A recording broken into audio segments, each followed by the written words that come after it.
Thanks for listening. This is Brian Hurley from Business Performance Improvement. The podcast Lean Six Sigma Bursts are short lessons, comments, Q&A, and insights. If you have a question, send your question through the Anchor app, and we might feature you on a future episode. Or contact me at biz-pi.com. This article is called Hawks Good at Turnovers but Can Do Better. And this is from August 30th, 2022, and I'll add a link into the show notes. We know how important turnover margin is to winning in football, and the Hawks have been really good at it over the past few years. I showed the data going back to 2015 when they were 8th with a plus 0.9 margin. In 2016, they're 29th with a 0.5 margin. Then 26th, then 10th, then 17th, then 6th, then 5th in the nation. And are averaging around 0.5 to 1.1 turnover margin, which is good. Most of the success is from interceptions, where Iowa has ranked very highly over these same years. Starting in 2015, they were 7th. 2016 is an anomaly. They're 89th. Then 2017, they were 2nd. 2018, they were 3rd. 2019, they were 34th. A little bit of dip. 2020, they were 11th. And last year, 2021, they were first in the nation at 1.8 interceptions per game. However, that doesn't mean Iowa can rest on its past success. Continuous improvement is the key, and a breakdown of the 2021 season can provide insights on what they were doing well or need to maintain, and where there may be more opportunities. As an example, I found all the turnovers on YouTube, the ones given up and caused from the 2021 season, and I categorized each as best as I could. This is similar to what I do in business consulting, where we look at errors or mistakes and put them into categories. So here's a summary of the turnover data along with my categorization. And you can click a link to each of the turnovers so you can watch them yourself and see if I categorized them the same way you would. And that's something that comes up in a lot of the work I do is someone needs to take a shot at doing this categorization, but it should be reviewed and looked over as a team so that everybody can agree and come up with some common definitions for that. That is one area I always dig into is how do we know these categorizations are correct? That's part of your data quality. So you want to make sure that those categories make sense. You don't just blindly say, oh, someone categorized these and we're just going to go with that because they may be done inconsistently or incorrectly. Or someone says, I would have called it this, and someone says, I would have called it that. That's all part of an attribute gauge R&R study. We're not going to get into that today. Anyways, it's very important that categorization is done consistently. Once the categorization is complete, then we can create a Pareto chart.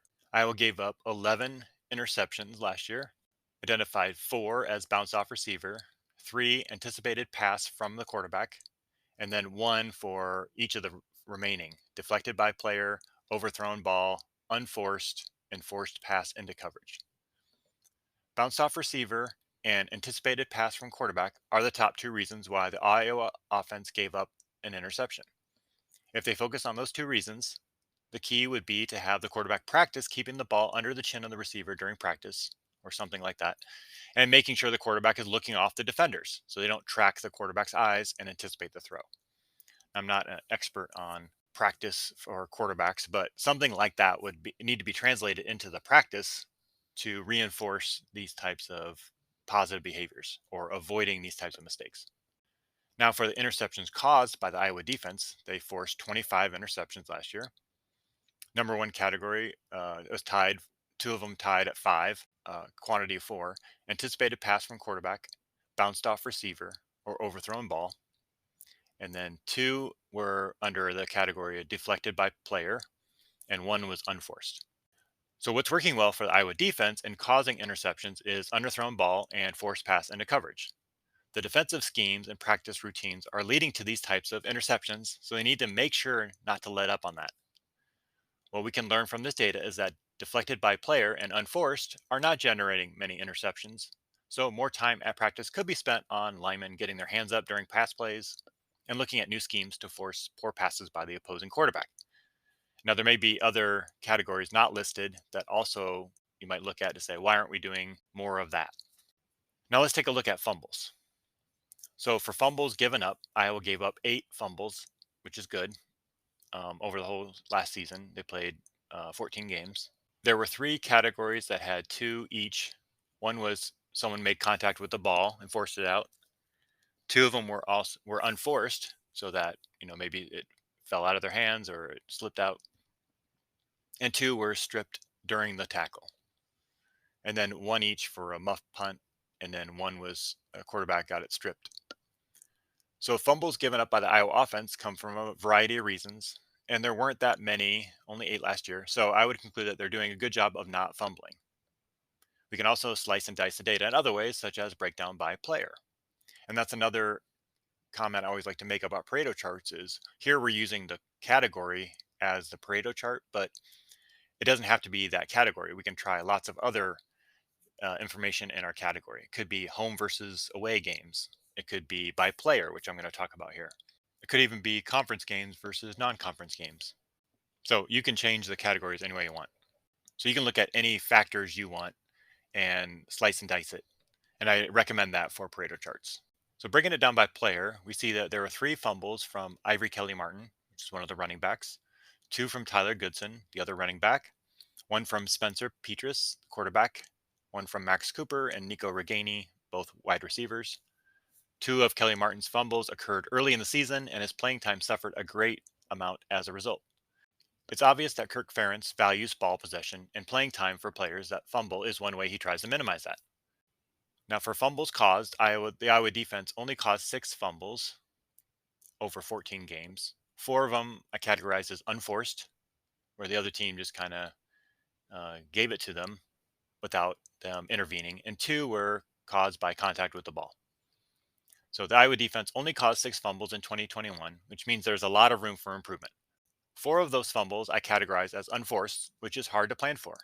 There may be other causes for those fumbles, but these are not really a result of the defensive scheme or any individual effort. So you could say that only 2 fumbles were really caused by the defense all season. Therefore, the biggest opportunity for Iowa to improve its turnover margin is to force more fumbles, since it's unrealistic to think that they can force more interceptions. A focus in practice should be to make more contact with the ball once the player has been held up and tackled. And I don't remember seeing that happen very much watching those games. No one seems to be trying to jar the ball loose or trying to strip or rip the ball from the runner. We're also not seeing many attempts to strip the ball and cause the quarterback to fumble during pass rushes. Those could be emphasized more during practice and given as a reminder during the game. The defense has been very good over these years, someone to consider excellent, and they do a great job with form tackling, but a little more effort on trying to cause a fumble could have huge benefits. So that's a summary of my article. But I hope you take away the bigger message is, as you're trying to make improvements, one thing you need to do is take a look at all the opportunities and things that you'd like to improve upon, either increasing the number of occurrences of these events or reducing the number of these occurrences if they're bad things. And categorization is the first thing you'll want to do. And so you want to go through, and if you don't already have some categories, try to assign those and make those from the data. And do that with a team so that it's not just an individual. But I like to take a shot at it first as an individual, if I'm familiar with this process, and then have the team review it and look it over. Or you could have people independently do that and then come together and see how they categorized it. So I hope you found that helpful, not just from a sports example, but just as in general and how you deal with data and how to improve. Lean6sigmadefinition.com has a list of glossary items about popular process improvement terms, along with a history of Lean and Six Sigma methods, and key influencers like Dr. Edward Stemming, Henry Ford, Taiichi Ono, Shigeo Shingo, and many more. You can also learn how to access affordable Lean and Six Sigma training and certification. Visit Lean6sigmadefinition.com.